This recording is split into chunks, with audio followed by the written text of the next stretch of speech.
Welcome guys back to another lecture in our color section. In this one we're going to be looking at the color green. So as the previous lectures, we're talking about what it represents, how it affects us, and what are the variations of green. So the color green, basically it's one of the three secondary colors, and it gives us a very restful and balanced hue to itself. I mean, when we look at green, it offers us reassurance and safety. It's a positive color, more or less. For example, let's say we have green in a stoplight. Green means go. So it's assuring us that it is okay to go. Green usually means safety, that it's, like I said, you can safely pass. Green is used a lot of times to signal a positive go ahead for certain things. So that's how it's very reassuring to us. Now look at some of the positive effects of green. It is very harmonious and it gives us restoration from that. When we think of green, we always think of growth, and we think of nature, we think of plants, foliage, things evolving over time. Some of the negative connotations that are associated with green could be boredom, stagnation, toxicity, and decay. Now, when I'm talking about these last two, I'm being specific to rotting objects, mold. So green could also represent just, the opposite of growth, which is just decay as well. So what does green really represent? One thing that I've alluded to right now was it was a very harmonious and balanced color. See, it is the balancer of our mental, emotional, and physical energies. When we see green and we think of those energies inside us, it allows us to feel very calmness over us. So this is a great opportunity to, let's say you're building your character arc in your video game and your narrative element is having a lot of conflict in himself. So one great way to make the user feel a bit less stressed out is to offer a lot of green thematics inside your scene in order to make him feel more balanced. Now looking at growth, this basically relates to nature. Green pastures, foliage, like I just said before. So anything that has something to do with like just growth in general is mostly got to do with nature. So that's what green represents in that regard. Green also represents hope. It can be used as like an anticipation of things to come. So as useful as this is, looking at the grass is always greener on the other side, or that anticipation that the grass is always greener, when in theory it's not. But still, that hope is still there, that there's always better things to come on the other side, so it's always greener there. So obviously using green to anticipate something that is, eagerly awaiting the user is a great color to use.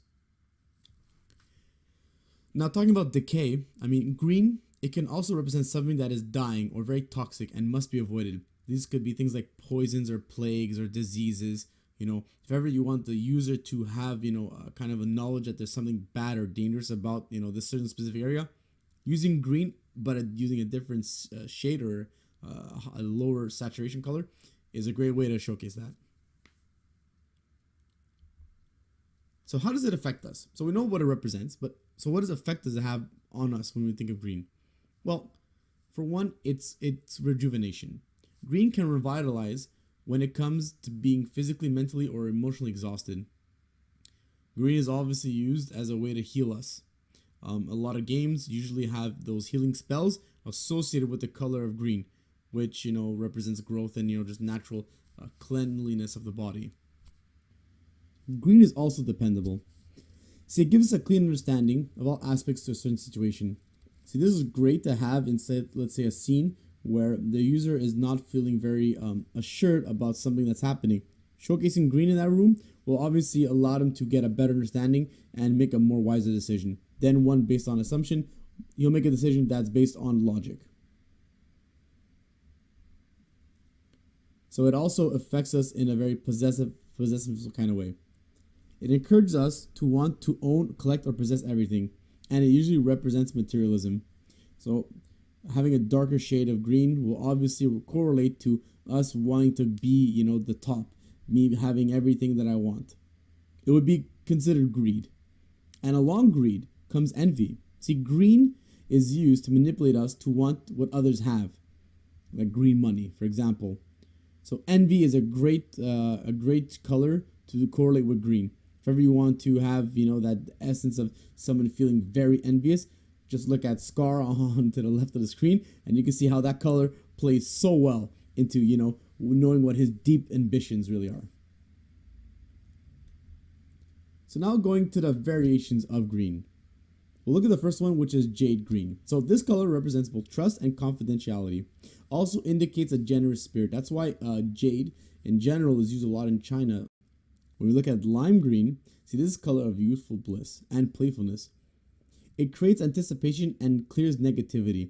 Whenever we use lime green, basically this allows us to have that youthfulness exuberate ourselves from, and allows us to become more playful and not feel negative downdraught upon us. Yellow green. Now this is the color of cowardice, often used to depict conflict and fear for weak-minded individuals.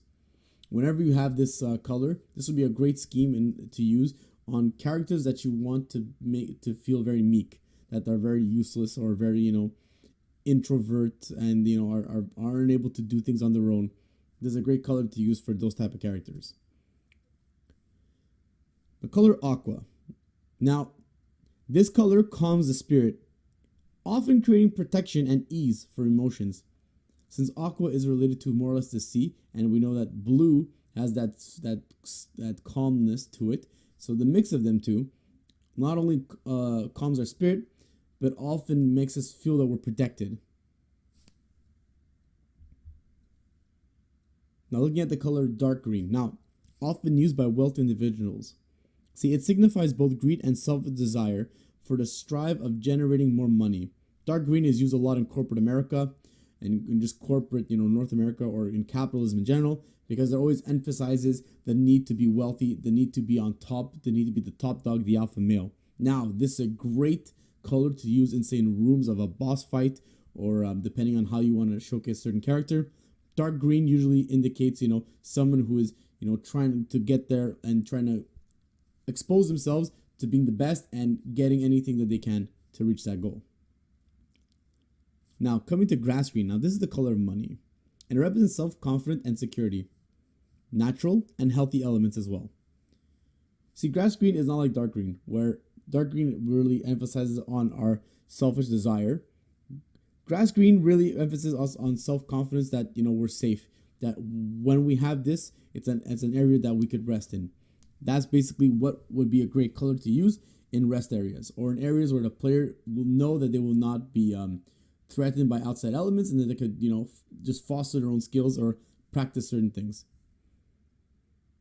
And that's it, guys, for this lecture, and I'll see you guys in the next one.